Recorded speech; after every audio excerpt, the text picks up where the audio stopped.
The member for Riverina. Thank you, Mr Deputy Speaker. I listened with interest as the Shadow Minister for Climate Action, Environment and Heritage delivered a compelling and thoughtful speech on the Environment, Protection and Biodiversity Conservation Amendment, Independent Expert Scientific Committee on Coal Seam Gas and Large Coal Mining Development Bill 2012 last Wednesday. With even greater interest, I watched the reaction to the address by the Minister for Sustainability, Environment, Water, Population and Communities, who was at the table. The Minister nodded with seriousness. He appeared as if he cared about and agreed with what the Shadow Minister said. It is a serious matter, Mr Deputy Speaker. There is bipartisan acceptance for the establishment of this Coal Seam Gas Committee. There is an amendment to this bill calling for members of the committee, except the chair, to be appointed on the basis that they have scientific qualifications that the minister deems appropriate to the performance of the committee's functions. This is a sound proposal. I have seen Minister Tony Burke give a performance similar to last Wednesday previously. I saw him listen and nod in the machinery shed of Benerumba farmer John Bonetti on the 22nd of October 2010, just 8 days after as many as 7,000 worried Murrumbidgee irrigation area residents, men, women and schoolchildren too, turned out at the first big Murray-Darling Basin Authority meeting at the Yagali Club Griffith. I saw him do the same, as well as taking copious notes at the MDBA community meeting at the same venue on the 15th of December 2011 after the unacceptable draft plan had been announced on the 28th of November.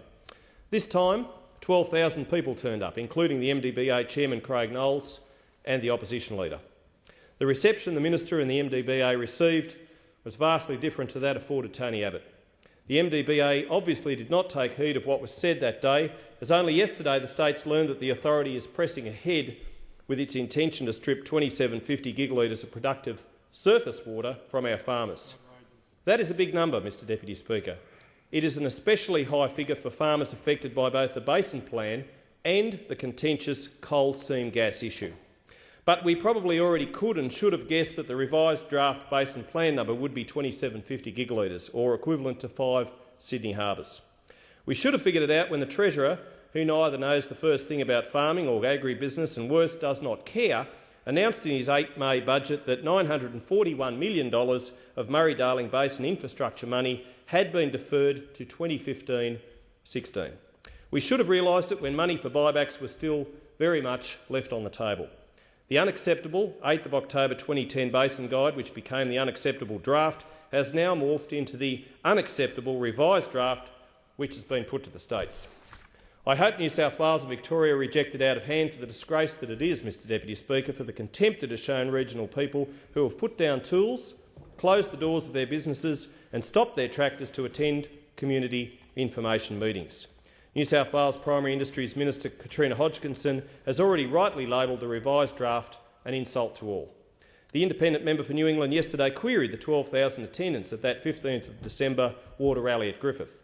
He could not believe so many turned up, but that was the figure quoted by the local newspaper, the Area News, as well as the Daily Telegraph, The Land and the Mayor of Griffith, Councillor Mike Neville. Given Griffith's population is 22,000, excluding the villages around the city, that is a remarkable turnout. That so many shut their shops, left their farms and went to show their support says a lot for the passion of this community and their need to have water security into the future. The Minister, who sat in this chamber last Wednesday nodding in agreement with our Shadow Minister about this legislation, will have the final say on the Basin Plan. Let's hope for the farmers' sake, for the nation's sake and for his sake, he makes the correct decision in the interest of our ability to feed ourselves and others into the future. There are many areas in rural areas of northern New South Wales and Queensland who are just as committed to a balanced outcome in the coal seam gas issue. They too have turned up in large numbers at various meetings, including one in front of the New South Wales Parliament on the 1st of May this year. Concerns about coal seam gas led members of the Country Women's Association to join thousands of protesters at the rally.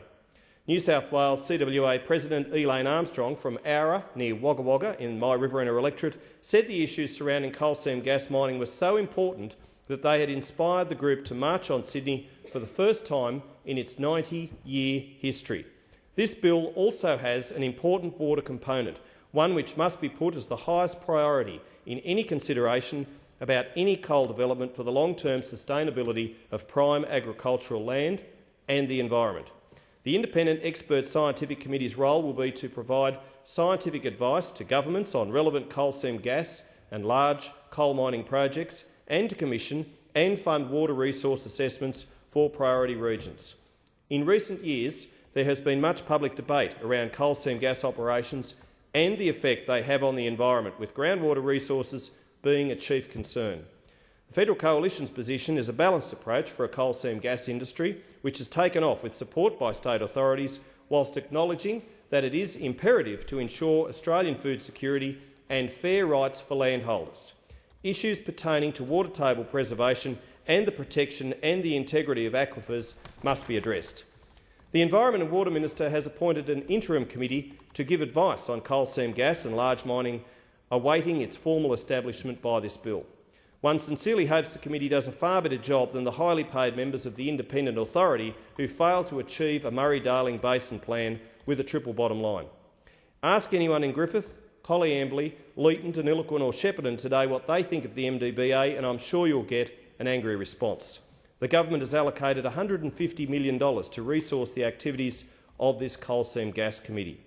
An additional $50 million has been reserved for allocation to states by the committee as inducements to implement its recommendations. The committee has wide-reaching powers, as you would expect. These include advising on research goals, advising on bioregional assessments in areas of high potential risk from coal seam gas and/or large coal mining projects, and giving advice to the Federal Environment Minister on priority assessment areas, advising on research and bioregional assessments commissioned by the Minister subsequent to the committee's advice, publishing options on bettering the research in this issue, and information on developing the very best protection of water resources from the effects of coal seam gas and large coal mining developments, providing the Minister and the relevant state or territory counterpart with expert scientific advice on coal seam gas and large coal mining project proposals which may have a high and lasting impact on water resources, and providing other advice deemed appropriate and necessary. The Land's Canberra correspondent Colin Bettles recently wrote an excellent series of articles detailing how Australia could learn from the coal seam gas experience in the United States of America. In the past 15 years, thousands of coal seam gas wells have been drilled in the Powder River Basin, home to the US's biggest coal deposits in southeast Montana and northeast Wyoming. As Bettles reported, for local ranchers, it meant a share in rich royalties, if some interruptions to their agricultural operations. But now gas prices have tanked, mining companies are backing off and landowners are left with the legacy. One of the telling quotes in Bettles' series came from Wyoming farmer Ed Schwartz, whose message for Australian farmers was to get a tight water surface use agreement in place before any mining activity starts. Make sure they reclaim the land.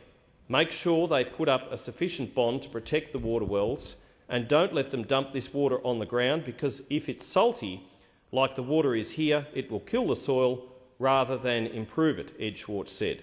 His son Troy said the time it would take to repair the damage to critical land and water assets on his family ranch caused by coal bed methane mining over the past decade could take several lifetimes of his children and their grandchildren, even with no more salt water running over it.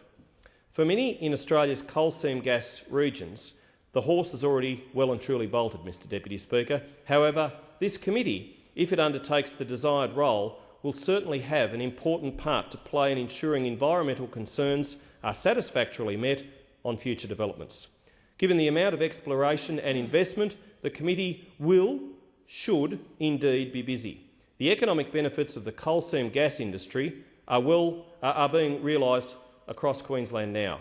The industry just gets bigger and bigger, and there is genuine and understandable concern about ground and surface water systems. And we just heard from the Shadow Minister for Agriculture, Food Security, Fisheries and Forestry and he made some pertinent points about the growth of and value of the coal seam gas in Queensland, and about our limited understanding of underground water systems.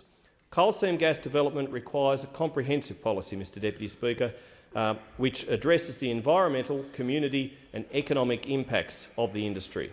A measured, rational and balanced approach to the industry and its management is needed and is vital. Managed correctly with proper safeguards in place, coal seam gas has the potential to revitalise parts of regional Australia, and I know my colleague here from Maranoa is well aware of that because it's brought great benefits and investment to his region, and it delivers a new economic boom. Poorly managed, it could become an environmental and social nightmare for the Commonwealth, certainly for the people who live in affected areas and for the nation's future and that of our great artesian basin. No coal seam gas development should proceed where it poses a real and lasting threat to the quality of groundwater or surface water systems. Legislation. I hope you vote for it. Order.